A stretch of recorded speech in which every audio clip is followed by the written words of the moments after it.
Tenemos el placer de presentarles las grabaciones inéditas de los relatos del Dr. Watson sobre las extraordinarias hazañas del detective Sherlock Holmes. Los casos de Sherlock Holmes. Hoy les ofrecemos la primera entrega de El pulgar del ingeniero.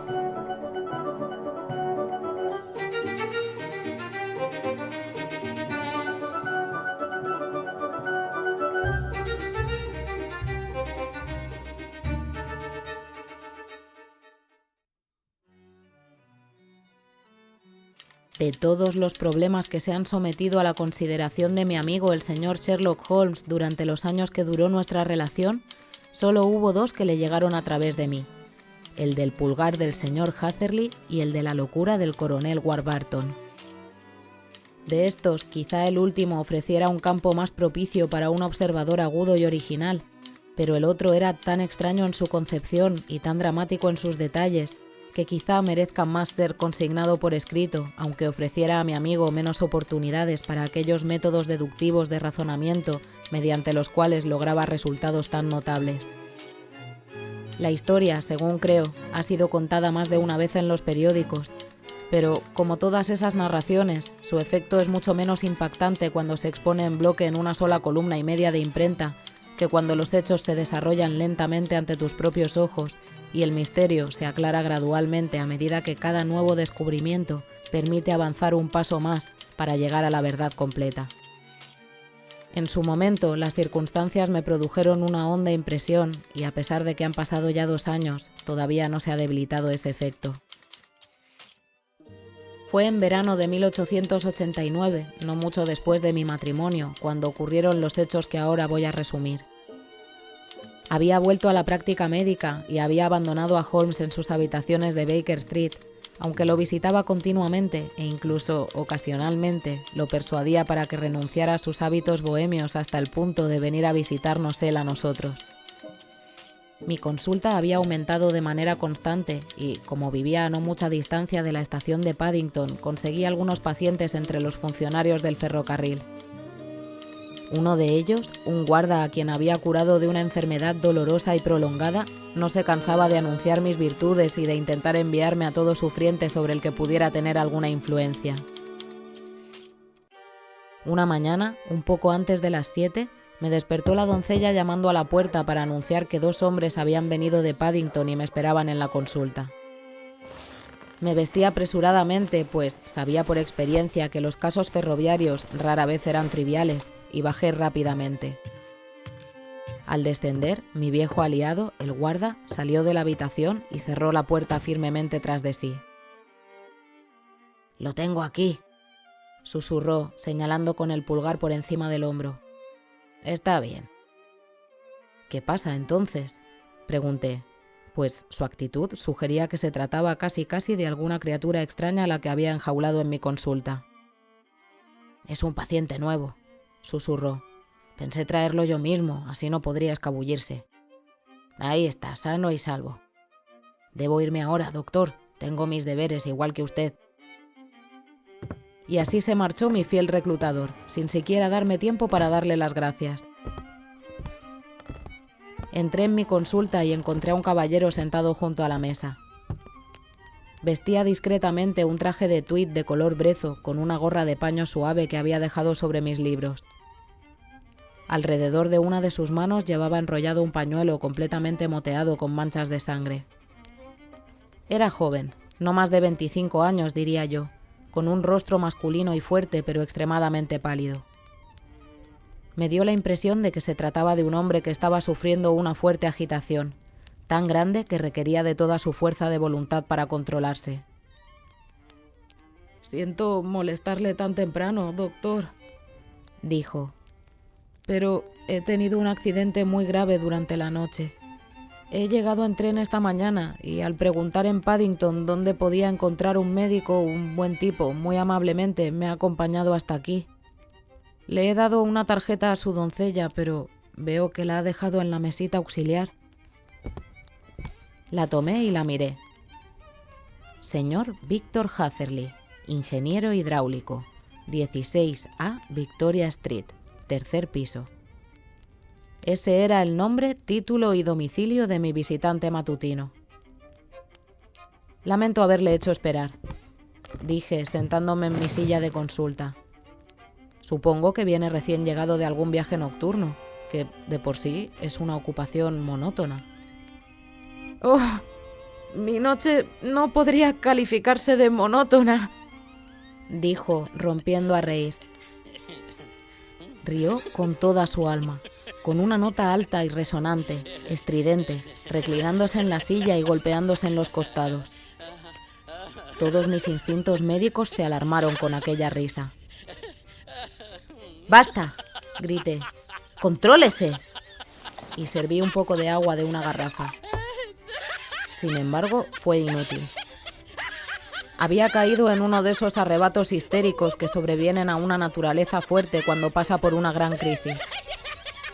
Al poco, volvió en sí, muy cansado y ruborizándose intensamente. He estado haciendo el ridículo, jadeó. En absoluto. Beba esto.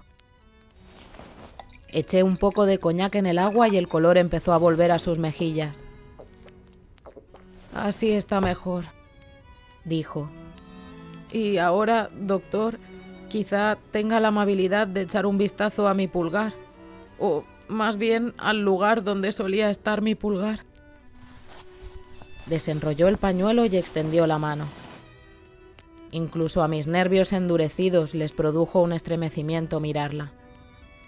Había 4 dedos y una horrible superficie roja y esponjosa donde debería haber estado el pulgar. Había sido cercenado o arrancado de raíz. ¡Cielo santo!, exclamé. Es una herida terrible. Debe haber sangrado muchísimo. Sí, así fue. Me desmayé cuando ocurrió y creo que debí caer inconsciente durante mucho tiempo. Cuando volví en mí, vi que todavía sangraba, así que me até un extremo de mi pañuelo muy apretado alrededor de la muñeca y lo sujeté con esta ramita. ¡Excelente! Podría haber sido usted cirujano. Es una cuestión de hidráulica, ya ve, así que entraba en mi propio campo. Esto, dije, examinando la herida, lo ha hecho un instrumento muy pesado y afilado. Una especie de cuchilla de carnicero, dijo él. Un accidente, supongo. De ningún modo. ¿Cómo? ¿Un ataque asesino? Muy asesino, en efecto. ¿Me horroriza usted? Limpié la herida con una esponja, la desinfecté y finalmente la cubrí con algodón hidrófilo y vendas. Él se reclinó sin inmutarse, aunque de vez en cuando se mordía el labio. ¿Qué tal?, pregunté cuando terminé. Mucho mejor. Entre su coñac y su venda me siento un hombre nuevo. Estaba débil, he pasado por mucho. Quizás sea mejor que no hable del asunto. Evidentemente está afectando a sus nervios. Ah, no, ahora no. Tendré que contar mi historia a la policía, pero entre nosotros, si no fuera por la evidencia convincente de esta herida mía, me sorprendería que creyeran mi declaración. Es extraordinaria y no tengo muchas pruebas con las que respaldarla. Incluso si me creyeran, las pistas que puedo darles son tan vagas que es cuestionable que se haga justicia. ¡Ja!, exclamé. Si se trata de algo que desee ver resuelto, le recomendaría encarecidamente que acudiera a mi amigo, el señor Sherlock Holmes, antes de ir a la policía oficial. «Oh, he oído hablar de ese tipo», respondió mi visitante. «Me alegraría mucho que se ocupara del asunto, aunque, por supuesto, también debería ir a la policía oficial. ¿Podría darme una carta de presentación para él? Haré algo mejor. Lo llevaré personalmente a verlo». Le estaría inmensamente agradecido. Llamaremos a un coche e iremos juntos. Llegaremos justo a tiempo para desayunar con él. ¿Se siente con ánimos? Sí, No me sentiré tranquilo hasta que haya contado mi historia. Entonces mi criado llamará a un coche y estaré con usted en un instante. Subí corriendo las escaleras, expliqué brevemente el asunto a mi esposa y en 5 minutos estaba dentro de un coche dirigiéndome con mi nuevo conocido a Baker Street. Sherlock Holmes, como esperaba, holgazaneaba en su sala de estar, en bata, leyendo la columna de anuncios personales de The Times y fumando su pipa previa al desayuno, compuesta de todos los restos y colillas del día anterior, todos cuidadosamente secados y reunidos en la esquina de la repisa de la chimenea. Nos recibió con sus formas amables y tranquilas, pidió más lonchas de tocino y huevos frescos y se unió a nosotros en un desayuno abundante.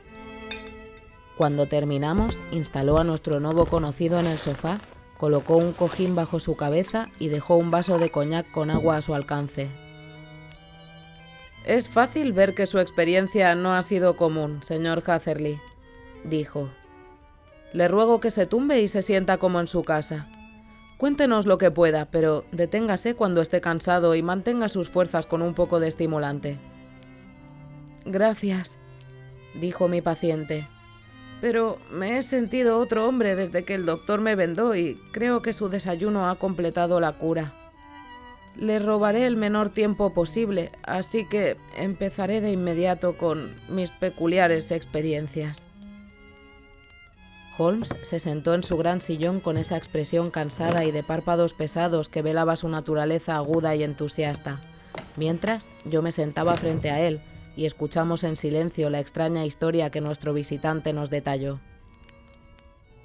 «Debes saber», dijo, «que soy huérfano y soltero y resido solo en unas habitaciones alquiladas en Londres.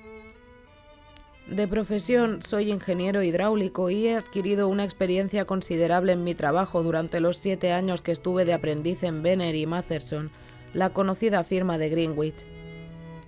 Hace 2 años, habiendo cumplido mi aprendizaje y habiendo también heredado una suma considerable tras la muerte de mi pobre padre, decidí establecerme por mi cuenta y alquilé un despacho profesional en Victoria Street. Supongo que todos encuentran en su primer inicio independiente en los negocios una experiencia desalentadora, pero para mí lo ha sido excepcionalmente. Durante 2 años he tenido 3 consultas y un pequeño trabajo, y eso es absolutamente todo lo que mi profesión me ha reportado. Mis ingresos brutos ascienden a 27 libras y 10 chelines. Cada día, desde las 9 de la mañana hasta las 4 de la tarde, esperaba en mi pequeña guarida hasta que al final mi corazón empezó a hundirse y llegué a creer que nunca tendría clientela alguna. Sin embargo, ayer, justo cuando pensaba abandonar mi oficina, mi pasante entró para decir que había un caballero esperando que deseaba verme por negocios. También trajo una tarjeta con el nombre de Coronel Lysander Stark grabado. Tras él vino el propio coronel, un hombre más bien por encima de la estatura media, pero de una delgadez extrema. No creo haber visto jamás a un hombre tan delgado. Su rostro se afinaba hacia la nariz y la barbilla y la piel de sus mejillas estaba tensa sobre sus prominentes huesos. Sin embargo, esta enmarcación parecía ser su hábito natural y no debida a ninguna enfermedad, pues sus ojos eran brillantes, su paso enérgico y su porte seguro. Vestía de manera sencilla pero pulcra, y a su edad, diría yo, estaba más cerca de los 40 que de los 30. «Señor Hatherley», dijo con algo de acento alemán. «Me lo han recomendado, señor Hatherley, como un hombre no solo competente en su profesión, sino también discreto y capaz de guardar un secreto». Me incliné, sintiéndome tan halagado como cualquier joven ante tal discurso. «¿Puedo preguntar quién le dio tan buena referencia?», pregunté. «Bueno, quizás sea mejor que no se lo diga en este momento. Me llega de la misma fuente que es usted tanto huérfano como soltero y reside solo en Londres». «Sí, es correcto», respondí. Pero me disculpará si le digo que no veo cómo todo esto se relaciona con mis cualificaciones profesionales. Entendí que deseaba hablar conmigo sobre un asunto profesional. Indudablemente, pero encontrará que todo lo que digo es realmente pertinente. Tengo un encargo profesional para usted, pero el secreto absoluto es esencial. Secreto absoluto, ¿comprende? Y por supuesto podemos esperar más de un hombre que está solo que de uno que vive en el seno de su familia. Sí, puedo guardar un secreto, dije. Puede confiar ciegamente en que lo haré. Me miró fijamente mientras hablaba y me pareció que nunca había visto unos ojos tan suspicaces e interrogadores. ¿Así que lo promete?, dijo por fin. Sí, lo prometo. Silencio absoluto y completo antes, durante y después. Ninguna referencia al asunto en absoluto, ni de palabra ni por escrito. Ya le he dado mi palabra. Muy bien. De repente se levantó de un salto y, lanzándose como un rayo a través de la habitación, abrió de golpe la puerta. El pasillo exterior estaba vacío. Todo está bien, dijo volviendo. Sé que los pasantes a veces sienten curiosidad por los asuntos de su patrón. Ahora podemos hablar con seguridad. Acercó mucho su silla a la mía y comenzó a mirarme de nuevo con la misma mirada interrogante y pensativa. Un sentimiento de repulsión y algo parecido al miedo habían comenzado a surgir en mí ante el comportamiento de aquel esquelético hombre. Pero ni siquiera el temor a perder un cliente me impidió dar muestras de impaciencia. Le ruego que exponga su asunto, señor, dije. Mi tiempo es valioso. Que el cielo me perdone por esa última frase, pensé, pero las palabras han acudido solas a mis labios. ¿Qué le parecerían 50 guineas por una noche de trabajo?, preguntó. Me parecería fantástico. Digo una noche de trabajo, pero una hora sería más exacto.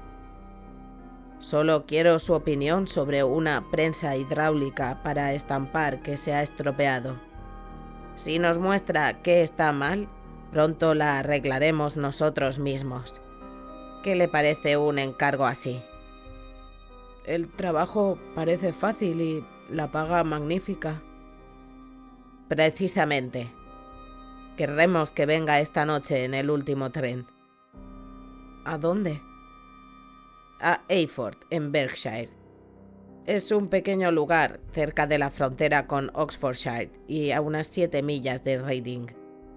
Hay un tren desde Paddington que lo llevaría allí alrededor de las 11:15. Muy bien. Yo bajaré del carruaje a recogerlo. Entonces hay un trayecto en coche. Sí, nuestra pequeña propiedad está bastante apartada en el campo. Está a unas 7 millas de la estación de Eyford. Entonces difícilmente podremos llegar antes de medianoche. Supongo que no habrá posibilidad de tomar un tren de regreso. Me vería obligado a pasar la noche allí. Sí. Podríamos fácilmente encontrarle una cama improvisada. Eso resultaría algo incómodo. ¿No podría ir a una hora más conveniente? Hemos considerado que es mejor que vaya tarde. Es para compensarle por cualquier inconveniente que le pagamos a usted, un hombre joven y desconocido, una tarifa que compraría la opinión a los mismísimos jefes de su profesión. Aún así, por supuesto, si desea retirarse del asunto, hay tiempo de sobra para hacerlo. Pensé en las 50 guineas y en lo útiles que me serían.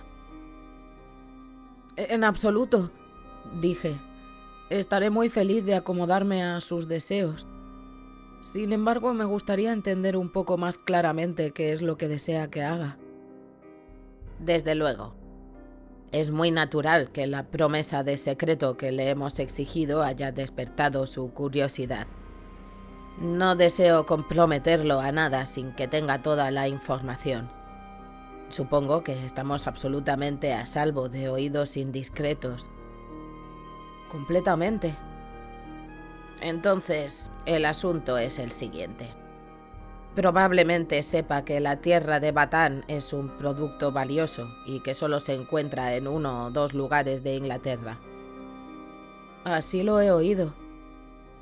Hace algún tiempo compré una pequeña propiedad, muy pequeña, a unas 10 millas de Reading.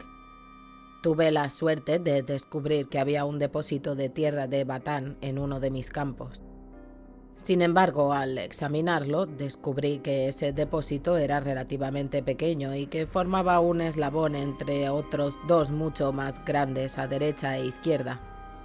Ambos, sin embargo, en los terrenos de mis vecinos. Estas buenas personas ignoraban absolutamente que su tierra contenía algo tan valioso como una mina de oro. Naturalmente era de mi interés comprar sus tierras antes de que descubrieran su verdadero valor, pero desafortunadamente no tenía capital para hacerlo. Sin embargo, compartí el secreto con algunos amigos y ellos sugirieron que trabajáramos silenciosa y secretamente en nuestro pequeño depósito, y que de esta manera ganaríamos el dinero que nos permitiría comprar los campos vecinos.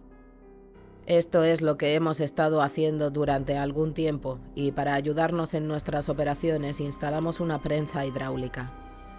Esta prensa, como ya le he explicado, se ha estropeado y deseamos su consejo sobre el tema. Sin embargo, guardamos nuestro secreto con mucho celo y si alguna vez se supiera que tenemos ingenieros hidráulicos viniendo a nuestra pequeña casa, pronto despertaría preguntas. Y entonces, si salieran a la luz los hechos, se despediría cualquier posibilidad de obtener estos campos y llevar a cabo nuestros planes. Por eso le he hecho prometerme que no dirá a ningún ser humano que va a Eyford esta noche. Espero haberle dejado todo claro. Lo entiendo perfectamente, dije.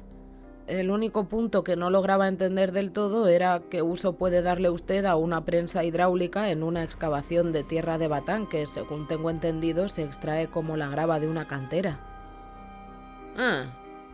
Dijo él con despreocupación. Tenemos nuestro propio proceso. Comprimimos la tierra en ladrillos para poder retirarla sin desvelar lo que son. Pero eso es un mero detalle. Ahora se lo he contado todo, señor Hatherley, y le he mostrado cuánto confío en usted. Al hablar se levantó. Así que lo esperaré en Eyford a las 11:15. Sin duda estaré allí. Y ni una palabra a nadie. Me miró con una última mirada larga e interrogativa y luego, estrechándome la mano en un apretón frío y húmedo, salió apresuradamente de la habitación. Bueno, cuando reflexioné sobre todo esto con sangre fría, me quedé muy asombrado, como ambos pueden imaginar, por este encargo repentino que se me había confiado. Por un lado, por supuesto, me alegraba, pues la tarifa era al menos 10 veces mayor de lo que yo habría pedido si hubiera puesto precio a mis servicios y era posible que este encargo condujera a otro. Por otro lado, el rostro y los modales de mi patrón me habían producido una impresión desagradable y no podía creer que su explicación sobre la tierra de Batán fuera suficiente para justificar la necesidad de que yo fuera a medianoche, ni su ansiedad extrema porque no le contara a nadie mi misión. Sin embargo, deseché todos mis temores, cené abundantemente, me dirigí a Paddington y partí, habiendo obedecido al pie de la letra la orden de guardar silencio.